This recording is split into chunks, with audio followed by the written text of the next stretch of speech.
Lição 15. Uma igreja que obedece a Deus. Texto bíblico, Atos capítulo 5, do versículo 17 ao 33. Vamos orar? Jesus está online.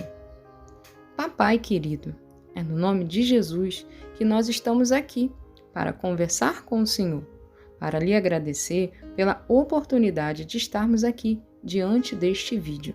Senhor, ajuda-nos a compreender as Tuas palavras. Ajuda-nos, ó Deus, a fazer com que se cumpra no nosso dia a dia. Dai-nos sabedoria, dai-nos entendimento e discernimento para saber as escolhas que devemos fazer para o nosso viver. Muito obrigado, ó Deus. Em nome de Jesus, te agradecemos. Amém. Texto bíblico. Atos, capítulo 5, do versículo 17 ao 33. Então, o sumo sacerdote e todos os seus companheiros, membros do partido dos saduceus, ficaram cheios de inveja. Por isso, mandaram prender os apóstolos, colocando-os numa prisão pública. Mas, durante a noite, um anjo do Senhor abriu as portas do cárcere, levou-os para fora e disse: Dirija um templo e relate ao povo toda a mensagem desta vida. Ao amanhecer, eles entraram no pátio do templo, como havia sido instruído, e começaram a ensinar o povo.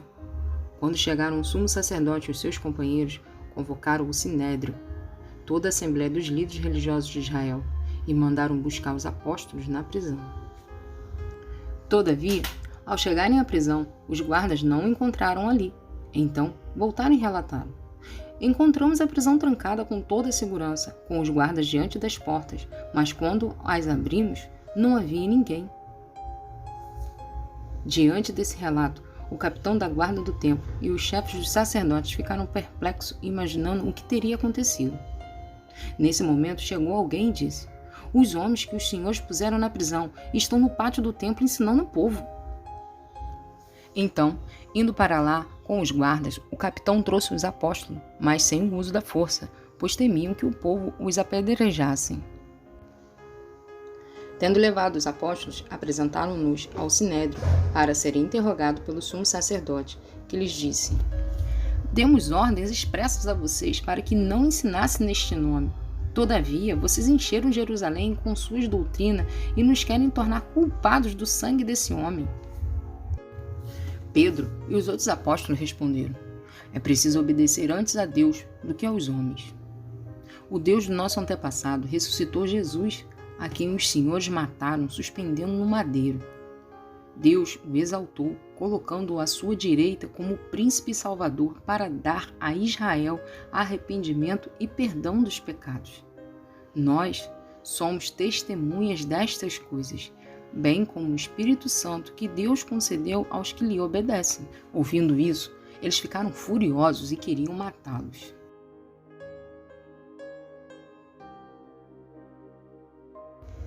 Como vimos na aula anterior, após a ressurreição de Cristo e o derramado do Espírito Santo em Pentecoste, em Atos capítulo 2 do 1 ao 13, a igreja passou a experimentar grandes crescimentos, que também consta lá em Atos no capítulo 5, 14. Muitos sinais e maravilhas aconteceram nesse meio, Inclusive a manifestação sobrenatural de Deus e a pregação da palavra. Muitas pessoas, elas foram abençoadas e de diferentes maneiras.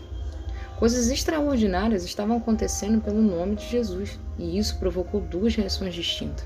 O povo se manifestava com alegria, pois testemunhava muitos milagres, mas as autoridades da igreja da época, os sumos sacerdotes, os sacudeus, que eram os partidos sacerdotais, que controlavam o templo e os seus serviços, Eles, tomados de uma inveja, eles viam que esses acontecimentos, eles poderiam diminuir o seu poder de influência. E isso, fez com que eles prendessem os apóstolos nas prisões e convocavam o Sidério, que era a corte que julgava as legislações em Jerusalém, a fim de ameaçá-lo e repreendê-lo, para que eles pudessem parar de fazer o que eles estavam fazendo.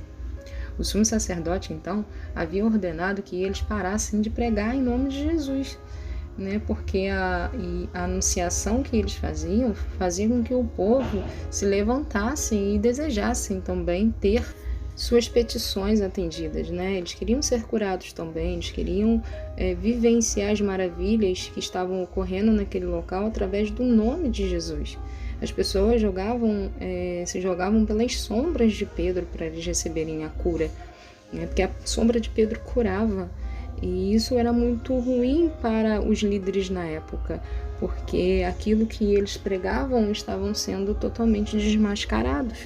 E o povo estava tendo a possibilidade de entender que era possível ter uma salvação, que através de Cristo o povo poderia ser salvo.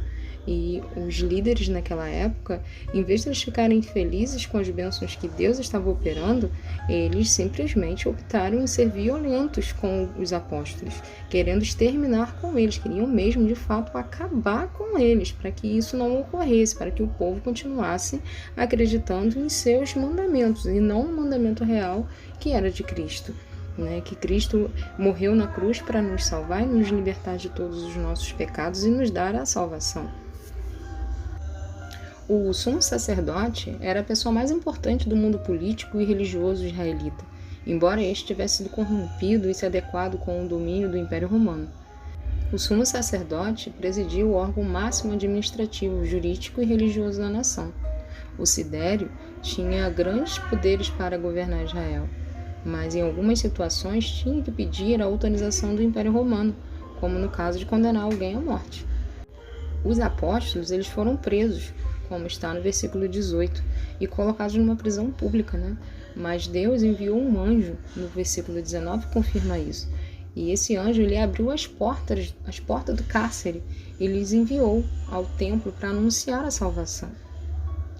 Como foram corajosos, não é mesmo? Pois mesmo quando livrados sobrenaturalmente de uma situação de injustiça, não abriram mão de continuar fazendo a mesma coisa que havia levado eles à cadeia. E por que fizeram isso? Bem, o próprio Pedro respondeu: é mais importante obedecer a Deus do que aos homens. O livro de Atos, ao contar a história do povo de Deus, tem a preocupação de não mostrar apenas o que tem de positivo na vida dos primeiros cristãos e cristãs. Pelo contrário, ele destaca as lutas, barreiras, prisões, as injustiças que foram cometidas contra o povo, mas sempre aponta como Deus foi o ajudador a superar os problemas. A Igreja de Jesus Cristo, na sua missão, sempre viverá desafios, mas quando ela sabe qual é a sua missão e quem o chamou, consegue acreditar que Deus lhe dará força para anunciar o Evangelho e coragem para obedecer ao Senhor, ainda que isso signifique um enfrentamento de oposições. Que esta lição inspire você a obedecer a Deus e anunciar a sua palavra. Nessa caminhada, Jesus está sempre com você.